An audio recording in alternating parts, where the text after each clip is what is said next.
सो pharmacology में जो आज का हमारे पास टॉपिक है that is called as autacoids. तो हमने ये देखना है कि बेसिकली ऑटोकॉइड्स क्या होते हैं, किस तरह से काम करते हैं। तो सबसे पहले मैं आपको बताऊं कि ऑटोकॉइड्स दरअसल हार्मोन्स होते हैं, यानी सिंपल जैसे हमारी बॉडी में हार्मोन्स है, ऑटोकॉइड्स भी हार्मोन्स ही होते हैं।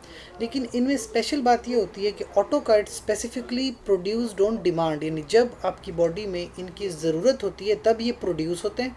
और सबसे बड़ी बात, जो टिश्यूज़ इन ऑटोकॉइड्स को प्रोड्यूस करते हैं, ऑटोकॉइड्स खुद उन्हीं टिश्यूज़ के ऊपर अपना फंक्शन परफॉर्म करते हैं। दैट इज़ द रीज़न कि इनको हम ऑटोकॉइड्स का नाम देते हैं।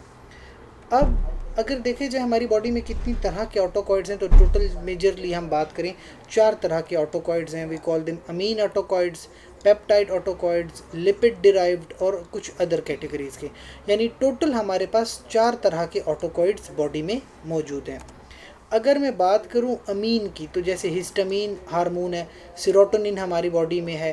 पेप्टाइड में देखें ब्रेडिकाइनिन, एंजियोटेंसिन। लिपिड डिराइव्ड में देखें तो प्रोस्टाग्लैंडिन्स, ल्यूकोट्राइंस, प्लेटलेट एक्टिवेटिंग फैक्टर्स और कुछ अदर्स में गैस्ट्रिन और साइटोकाइंस। तो दरअसल ये देखें सारे के सारे हार्मोन्स हैं।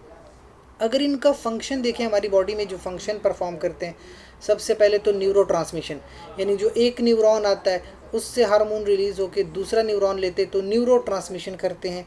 इसके अलावा गैस्ट्रिक एसिड सिक्रीशन, जैसे आपके पास ये स्टमक है तो स्टमक के अंदर HCl होता है, तो स्पेसिफिकली जैसे आपके पास है डिफरेंट हार्मोन्स जिसमें हिस्टामीन भी शामिल है, ये गैस्ट्रिक एसिड सिक्रीशन करता है। न्यूरो एंडोक्राइन सिक्रीशन, यानी न्यूरॉन्स यानी नर्वस सिस्टम और एंडोक्राइन सिस्टम को आपस में जो कनेक्ट करता है उस तरह की सिक्रीशंस। सूजन वगैरह, इन्फ्लेमेशन या एलर्जीज़ या एनाफाइलेक्टिक रिएक्शन जिसमें मेजरली यही हिस्टामीन इन्वॉल्व होती है। तो ये सारे के सारे जो हैं ऑटोकॉइड्स और ये फंक्शन परफॉर्म करते हैं। अच्छा, कुछ autacoids direct central nervous system यानी ब्रेन से रिलेटेड काम करते हैं, जैसे wakefulness, sleep cycle, decreased appetite या regulation of drinking, regulation of body temperature, anti diuretic hormone की सिक्रीशन है, ब्लड प्रेशर कंट्रोल है, परसेप्शन ऑफ पेन है। ये मुख्तलिफ तरह के काम जो हैं these work functions are performed by autacoids. तो यानी कि आपके पास ऑटोकॉइड्स बॉडी के अंदर के हार्मोन्स हैं जो डिफरेंट तरह के फंक्शंस परफॉर्म करते हैं। और स्पेशली ऑटोकॉइड्स हम इनको क्यों कहते हैं, बिकॉज ये जिस टारगेट से, जिस टिश्यू से रिलीज होते हैं, ये फंक्शन भी उसी के ऊपर परफॉर्म करते हैं। That is why they are called autacoids.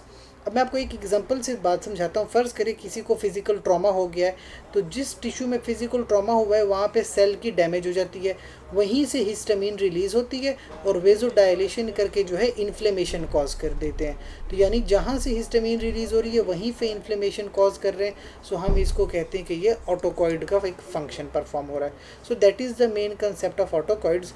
अब कमिंग लेक्चर्स में हम मुख्तलिफ जो हैं ऑटोकॉइड्स को 1 बाय 1 डिस्कस करेंगे। स्टार्ट लेंगे हिस्टामीन से, फिर सीरोटोनिन, फिर मज़ीद ब्रेडिकाइनिन एंड एंजियोटेंसिन पे हम बात करेंगे। That's all.